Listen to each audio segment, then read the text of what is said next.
Bismillahirrahmanirrahim. Assalamualaikum warahmatullahi wabarakatuh. Waalaikumsalam warahmatullahi wabarakatuh. Oke, baik. Ketemu lagi sama Ibu hari ini dengan materi yang baru ya. Oke, sebelum kita melakukan pembelajaran, alangkah baiknya kita berdoa terlebih dahulu. Berdoa menurut kepercayaan dan agamanya masing-masing dimulai.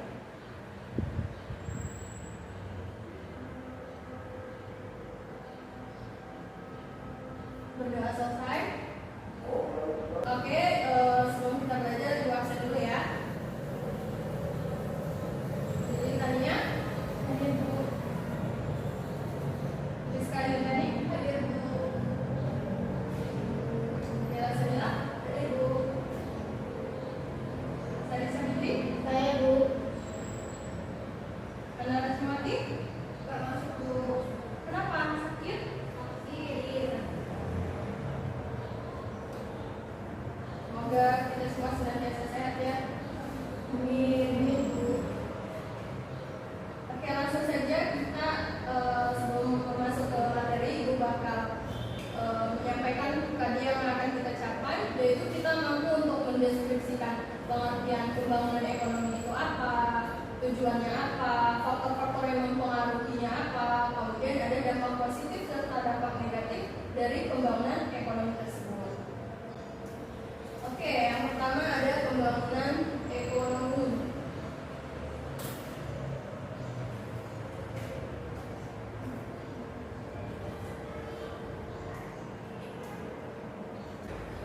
Pengertian pembangunan ekonomi yang pertama ada menurut Kodara, di mana pengertian pembangunan ekonomi itu adalah merupakan suatu proses multidimensional, di mana melibatkan perubahan besar dalam struktur sosial, sifat-sifat mental yang terbiasa, kemudian lembaga-lembaga nasional, termasuk percepatan pertumbuhan ekonomi dan penurunan serta pemberantasan kemiskinan secara nasional.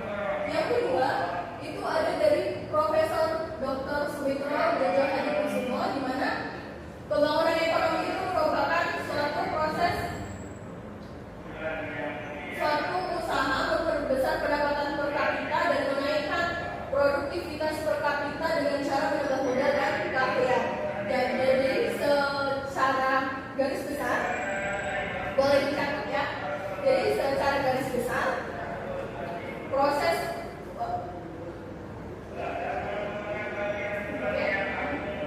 pembangunan ekonomi adalah suatu proses pendapatan per kapita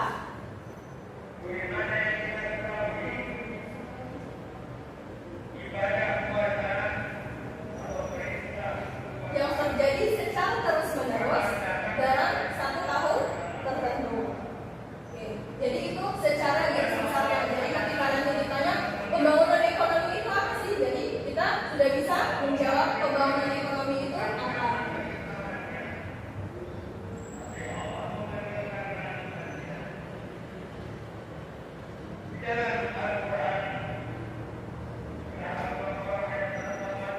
Selanjutnya ada tujuan pembangunan ekonomi. Jadi secara garis besarnya tujuan pembangunan ekonomi itu ialah meningkatkan pendapatan masyarakat, kemudian meningkatkan kualitas hidup masyarakat, memperbaiki kualitas pendidikan, dan yang terakhir adalah meningkatkan pendapatan masyarakat. Jadi ketika kita melakukan pembangunan ekonomi, maka pendapatan masyarakat itu akan meningkat. Jadi ketika di suatu daerah tersebut melakukan pembangunan ekonomi, kita akan membuka lapangan pekerjaan bagi masyarakat sekitar. Jadi kita dapat meningkatkan pendapatan masyarakat yang mungkin tadinya mereka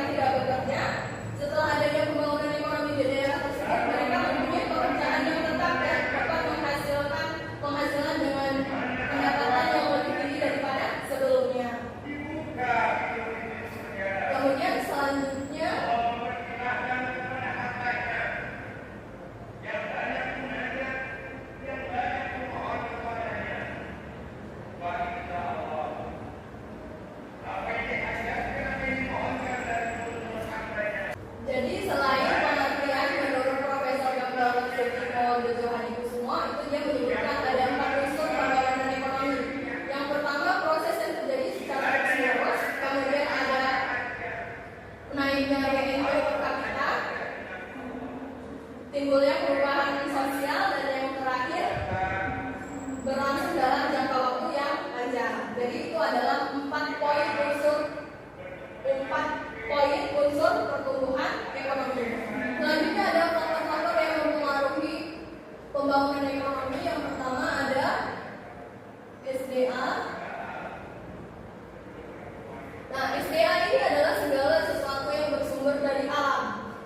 Contohnya kekayaan alam yang akan kita pakai adalah tanah atau lahan yang akan kita olah dalam pembangunan ekonomi tersebut. Kita ambil contoh adalah pembangunan jalan tol ya.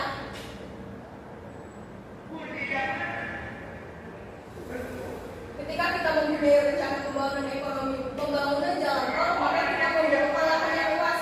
Misalnya luasnya bisa sampai berhektar-hektar ya. Mungkin tanah yang akan kita gunakan tadi adalah tanah yang tanah yang tidak dipergunakan oleh pemiliknya. Kemudian ada juga tanah yang ditanami oleh para petani, lahan pertanian. Kemudian kita ubah menjadi jalan tol. Kemudian yang kedua ada sumber daya manusia. Nah, ketika kita melakukan pembangunan jalan tol, maka kita membutuhkan orang lain untuk membantu kita melakukan pembangunan ekonomi. Kita mau membangun jalan tol nih, mungkin ada bosnya ya, tapi bosnya tidak mungkin akan menjalankan sendiri rencana pembangunan ekonomi tersebut tanpa bantuan dari orang lain ya. Jadi kita membutuhkan sumber daya manusia yang lain untuk membantu kita. Kemudian selanjutnya ada teknologi.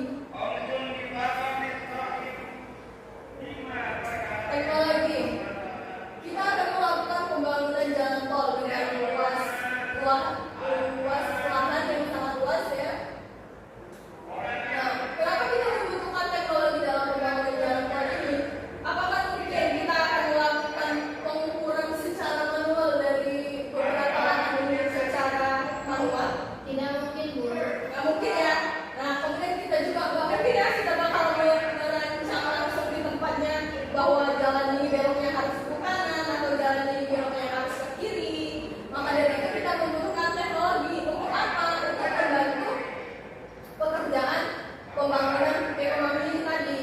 Kita ingin merancang jalan tol yang mungkin dia melewati laut. Ketika kita mempunyai teknologi yang canggih, kita bisa mendesain jalan yang akan kita bangun seperti apa modelnya, bentuknya seperti apa. Kemudian kita bisa mengkalkulasikan apakah ketika jalan tol ini dibangun, kita berikan beban, dia mampu menampung berapa beban. Misalnya kita mempunyai jalan tol yang panjangnya 300 km, apakah dia hanya mampu untuk 100 kilo atau 1 ton atau berapa beratnya. Jadi ketika kita mempunyai teknologi yang canggih, kita dapat membantu mempercepat pekerjaan kita. Contohnya menggunakan alat berat, desain yang bagus, kemudian kita dapat mengakumulasikan bagaimana pembangunan jalan tol ini dapat berjalan dengan lancar atau tidak. Nah, yang paling penting daripada faktor-faktor yang mempengaruhi pembangunan ekonomi itu adalah modal. Ketika kita sudah mempunyai SDA-nya, kita mempunyai SDM-nya, kita mempunyai teknologi yang canggih dan orang-orang yang ahli di bidangnya, tetapi ketika kita tidak mempunyai modal yang cukup untuk melakukan pembangunan ekonomi, maka rencana itu tidak akan berhasil, tidak akan berjalan. Kita anggap saja kita mempunyai rencana untuk membangun jalan tol dari Lampung ke Jakarta, membangun jalan tol dari Lampung ke Jakarta nih misalnya. Nah, itu pasti akan melewati laut. Apakah mungkin kita hanya membutuhkan dana 1 miliar? Mungkin lebih ya. Nggak mungkin hanya 1 miliar untuk membangun jalan tol di atas laut ya, begitu panjang, dan juga membutuhkan infrastruktur yang lebih bagus dan lebih canggih tentunya ya.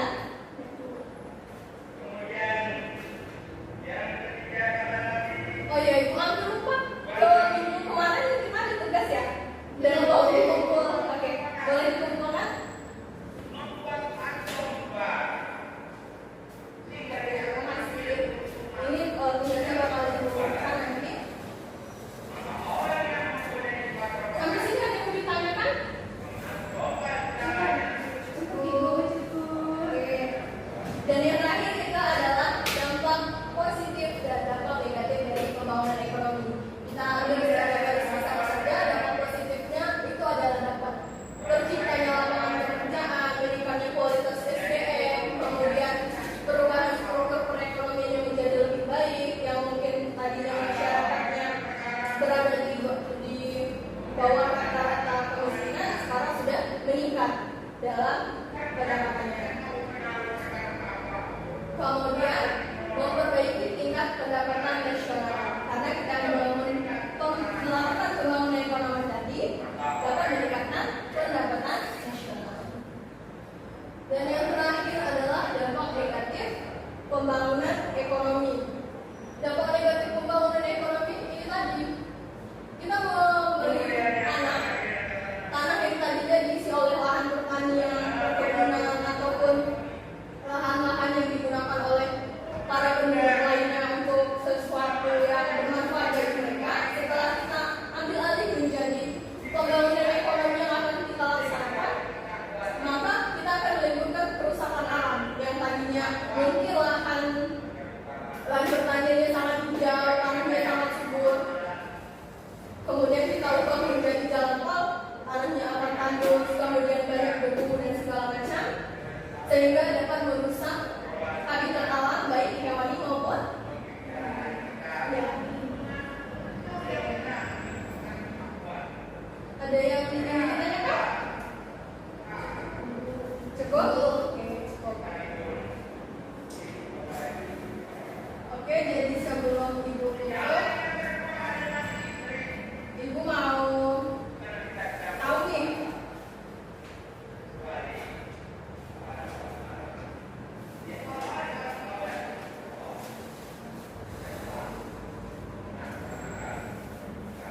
jadi sebelum Ibu tutup, Ibu mau kalian menjawab pertanyaan yang ada di soal ini. Ibu pengen tahu nih, seberapa jauh kalian memahami materi yang telah Ibu sampaikan tadi. Jadi jawablah menurut kalian. Kalian bisa jawabnya sampai mana? Oke, ini Ibu kasih waktu selama 5 menit. Oke, dikerjakan sendiri, tidak boleh sama dengan temannya, karena ini adalah jawaban menurut pendapatnya masing-masing. Itu ada 5 soal, jadi kalau benar atau kata-katanya hampir-hampir atau kata-katanya hampir menyerempet ke jawaban yang benar, Ibu tentukan. Oke? Jadi itu boleh pakai bahasa kalian.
di mana pembangunan ekonomi itu adalah suatu proses kenaikan pendapatan per kapita yang terjadi pada suatu tahun tertentu dengan beberapa faktor yang mempengaruhi baik faktor ekonomi maupun faktor non ekonomi.